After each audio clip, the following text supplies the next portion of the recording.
Todo está alumbrado por la luz de la ausencia. Un vacío en forma de fracaso flota en el aire. La derrota se manifiesta en forma de quietud, de inmovilidad. La derrota canta la canción del silencio. Sin embargo, hay un sonido que se ofrece como esperanza.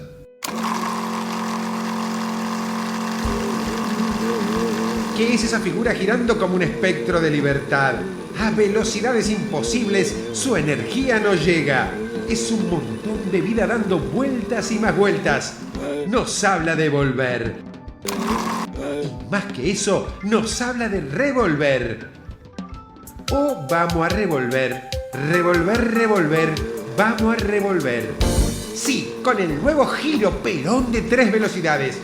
Para revolver y agitar y más para la realización de tus proyectos en la cocina. Giro Perón de 3 velocidades para que realices tus proyectos en la cocina, porque lo importante es el proyecto. Giro Perón 3 velocidades, en venta en unidades básicas en cualquiera de las 587 versiones del peronismo. Esto que se dijo recién es descriptivo y no gorila.